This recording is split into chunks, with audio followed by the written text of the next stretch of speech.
Joining me now is Aymeric Merlaud. He is a regional advisor at the National Rally. And we also have with us here in Berlin, Marcel Fratzscher, president of the German Institute for Economic Research, DIW, Berlin. Thank you both for joining us. Aymeric, let me first ask you what you make of the results of the vote. What does this say about the feeling of the French populace?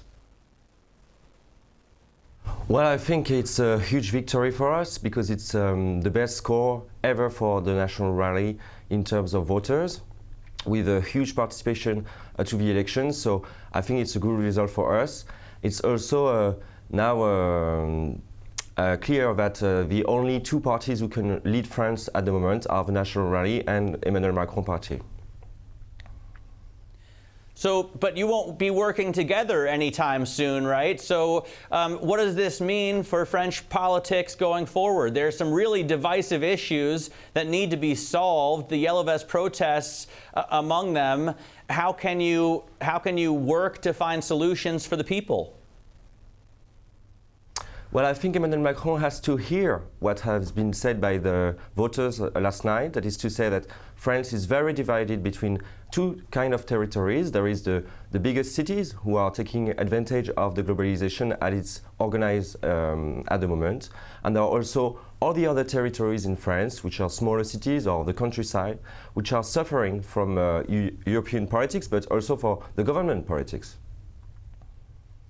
Why do you think you do well in the European Parliamentary elections and not as well in French national elections? Do you expect that to change? Well, I can't say we didn't do well for last elections in France. I mean, we are still the first party in France. We were in the second round of the presidential elections. So it depends also the kind of election because the rules are different. Of course, the European Parliament elections are proportional elections. So it's easier for us to get some MP, but we still have a huge score at any elections in France. Marcel, what do you think about this, what they're claiming is a victory? I mean, they certainly have done a lot better than, for example, the AfD here in Germany. Why are the French, why do the French favor more than, say, the Germans, the right-wing, what some are calling a populist party? Of course, in Germany, we have a very different economic situation. The German economy is doing much better than the French. We have record low unemployment. The economy is booming.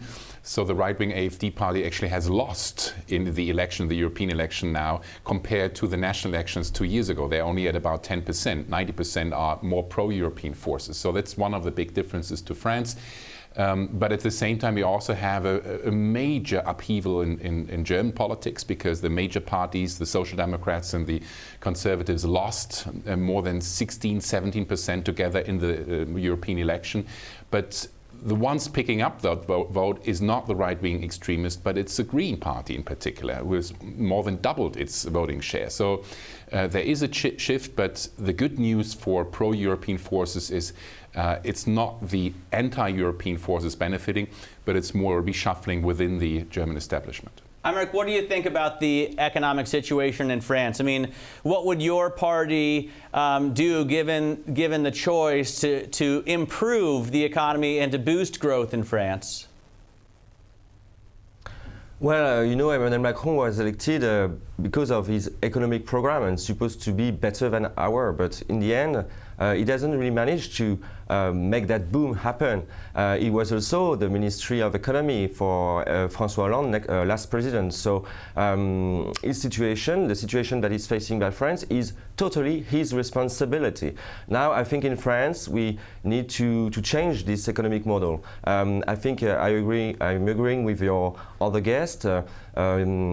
Ecological issues are at the heart of any voters now, preoccupations. So we need to focus more about what we have called during this campaign localism. That is to say that we need to produce more in France and to consume more in France. There is no sense to produce in China, for instance, some products with wrong ecological rules or social rules and then import those products in France. It doesn't make any sense. So I think these are the big biggest issues that we're going to face in the main next elections and in the next years. Marcel, when you look at the situation here in Germany, we are looking at almost an economic stagnation. I mean, maybe not as bad as had been expected at the end of the last year, in the first quarter of this year. Do you see that improving without Germany, for example, spending more money?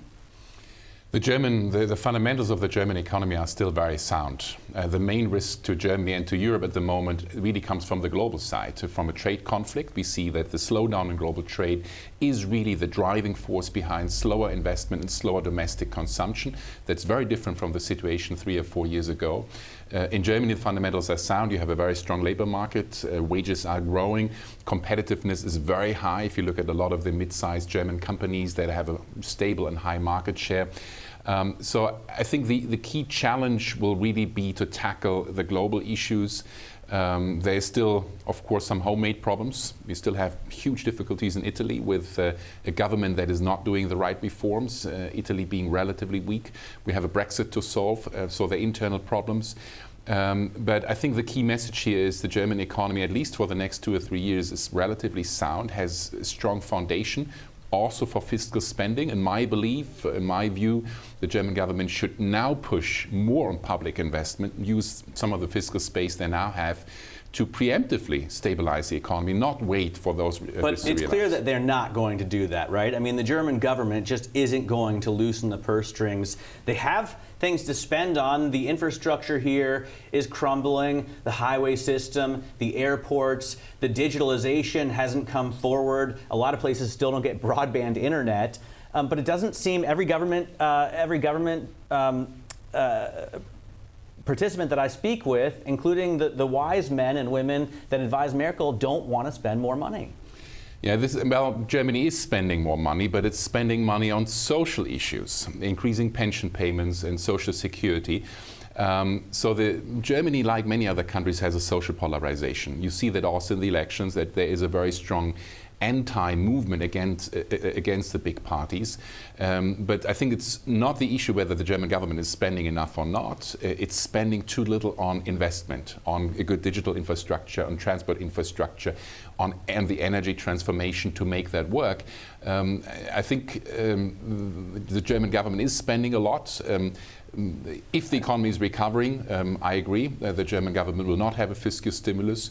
But I think if there was another slowdown, I think then the German government could and would act quickly.